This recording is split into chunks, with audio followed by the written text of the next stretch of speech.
बदला। रणविजय ने बात करना बंद कर दिया और अपने सामने देखा। टीना की नजर रणविजय के कान के काले तिल पर रुकी हुई थी। तुम मुझे ऐसे क्यों देख रही हो? कुछ करने का इरादा है क्या तुम्हारा? टीना ने अपनी घबराहट पे काबू किया। उसने अपना हाथ आगे बढ़ा के रणविजय का हाथ पकड़ा ताकि वो अपनी वासना भरी नजरों को छुपा सके। घर जाने से पहले हम कहीं घूमने चलें? टीना ने रणविजय की तरफ देखते हुए कहा। टीना के कहने पर वो दोनों सीधा अपने घर की तरफ नहीं गए। उसकी जगह वो दोनों एक पार्क में गए। ये वही जगह थी जहां टीना अक्सर प्रणय से मिलने जाती थी, लेकिन आज वो उसे अपने दिल से पूरी तरह से हटाने जा रही थी। इसलिए उसने आखिरी में अपना फोन उठाया और प्रणय को फोन करके कहा, मैं उसी पार्क में हूँ जहां हम हमेशा मिला करते थे। अगर तुम्हें मुझसे मिलना है तो तुम यहाँ आ जाओ। ठीक है, मैं अभी आता हूँ। प्रणय तुरंत मान गया।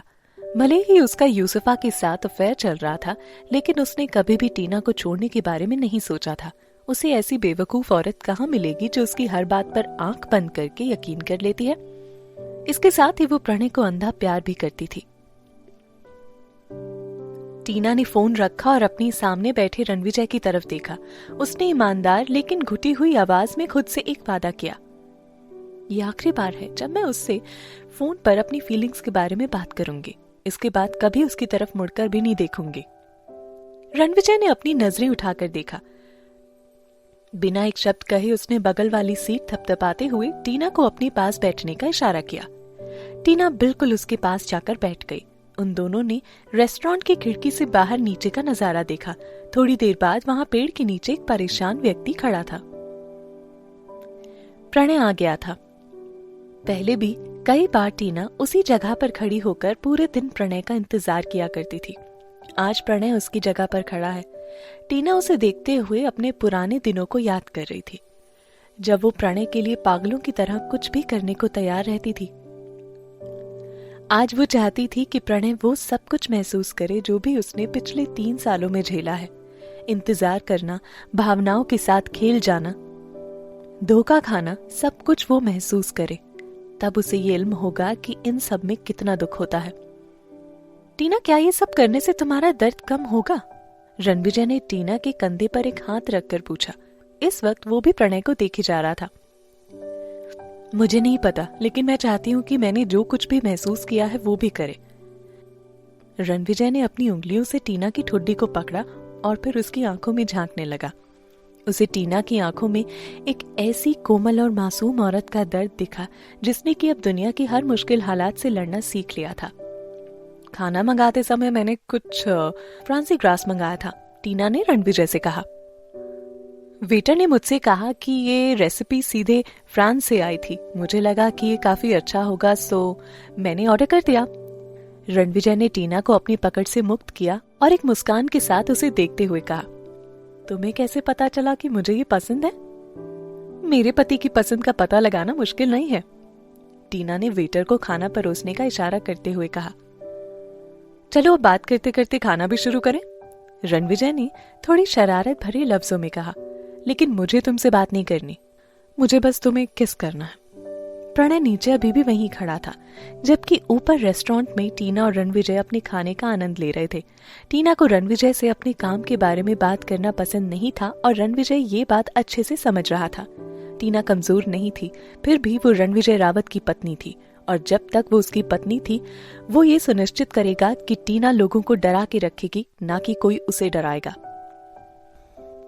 1 घंटा बीत चुका था। नीचे प्रणय टीना से मिलने को बेताब था, लेकिन अभी भी उसे इंतजार ही करना था। इतने समय में उसने लगातार टीना को कॉल करने की कोशिश की, लेकिन टीना ने पहले ही फोन पे नोटिफिकेशंस को ऑफ कर दिया था। उसे पता नहीं था कि इस समय टीना और रणविजय रेस्टोरेंट में बैठे उस पर नजर रखे हुए थे। आखिरकार दोनों ने अपना खाना खत्म किया। रणविजय ने एक झलक नीचे देखा और पूछा, क्या तुम अभी भी उससे ऐसे ही वेट करवाओगी या मिलना है उससे? रणविजय ने पूछा। नहीं, मुझे अब घर चलना है, टीना ने उत्तर दिया। रणविजय ने जल्दी से बिल चुकाया, फिर बगल के दरवाजे से दोनों रेस्टोरेंट से बाहर निकल गए। जल्दी ही दोनों टीना के घर पहुंच गए। जैसे ही रणविजय घर के अंदर जाने वाला था, टीना ने उससे 5 मिनट बाहर इंतजार करने के लिए कहा। बस 5 मिनट में टीना ने घर के अंदर जाकर प्रणय से जुड़ी हर चीज को नजरों से हटा दिया। टीना को ज्यादा कुछ नहीं हटाना पड़ा क्योंकि प्रणय यहाँ कभी ज्यादा रहा ही नहीं था। रणविजय, कुछ देर रुको, मुझे ना कुछ चीजें पैक करनी है, टीना ने कहा। रणविजय टीना के घर की थोड़ी जांच पड़ताल करने लगा।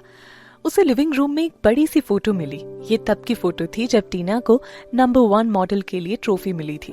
अगर वो इंडस्ट्री से कभी पीछे नहीं हटती तो वो पहले ही इंटरनेशनल मॉडल बन चुकी होती। 5 मिनट बाद टीना ने अपने बेडरूम से अपनी बाहों में एक टेडी बियर को पकड़े हुए कहा, ये मेरा सारी पसंदीदा चीजों में से ना फेवरेट है। तुम्हें कुछ और नहीं चाहिए? नहीं। टीना ने अपना सर पूरी तरह से हिला दिया। अचानक रणविजय ने उसे अपनी तरफ खींचा और अपने ठंडे होठों से उस पर दबाव डाला। पहले तो टीना हैरान हो गई, लेकिन फिर कुछ देर बाद उसने अपनी आंखें बंद की और रणविजय को चूमा। जब तक रणविजय का हाथ अनियंत्रित होकर उसकी स्कर्ट के नीचे पहुंचा, दोनों अचानक से रुक गए। चलो बाकी चीजें हम बात के लिए छोड़ देते हैं। टीना ने रणविजय को अपनी बाहों में समेट लिया। वो अपनी शांत सांसें महसूस कर सकती थी। अब से वो किसी को फिर से चोट नहीं पहुंचाने वाली थी। जो उसका है उसे वो हाथों में कसकर पकड़ के अपने पास रखने वाली थी। वहां पेड़ के पास प्रणय 4 घंटे से इंतजार कर रहा था। वैसे तो वो अभी और काफी देर तक इंतजार करने वाला था, लेकिन फिर उसे यूसुफा का फोन आया। प्रणय, तुम कहाँ हो? मैं तुम्हारे घर पर हूँ, मेरे पेट में बहुत दर्द है। प्रणय, फोटो अभी तक क्यों नहीं हटाई गई? जल्दी हटवाओ इसे, वरना मैं बर्बाद हो जाऊंगी। प्रणय एक झटके में जगा और जल्दी से घर पहुंचा। यूसुफा को अपने दरवाजे के बाहर एक पैर पर दर्दनीय रूप से खड़े देखकर वो भागकर उसके पास चला गया। मैं तुम्हें और पीजी ग्रुप को बर्बाद नहीं होने दूंगा। प्रणय, मेरे पास सिर्फ तुम हो, प्लीज मुझे और मेरे बच्चे को मत छोड़ना। प्रणय ने यूसुफा को दिलासा दिया और धीरे से उसकी पीठ थपथपाई। दरअसल उस वीडियो की सच्चाई ये थी कि यूसुफा ने अपना संतुलन खो दिया था क्योंकि उसका दाहिना पैर घायल हो गया था और गलती से वो प्रणय की बाहों में गिर गई थी और उसको संभालते में दोनों बिस्तर पर गिर गए थे। जैसा तस्वीरों में दिखाया गया वैसा कुछ था ही नहीं। वो दोनों बिस्तर पर चुंबन नहीं कर रहे थे। वो बस एक एक्सीडेंट था और सब कुछ अनजाने में हुआ था।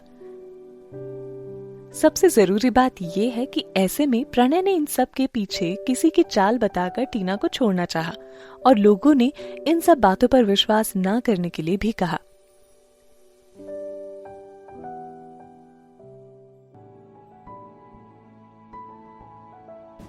यहाँ बस इतना ही। आगे की कहानी जानने के लिए सब्सक्राइब करें पॉकेट एफएम चैनल को और बेल क्लिक करके अगले एपिसोड का नोटिफिकेशन पाएं। लेकिन आप सारे एपिसोड अभी सुनना चाहते हैं तो डाउनलोड करें हमारा pocket FM app. Link description में है, जहां आप पाएंगे इस शो के सारे एपिसोड्स और साथ ही इसके जैसे और भी बेहतरीन शो। तो देर किस बात की, अभी डाउनलोड करें पॉकेट एफएम ऐप।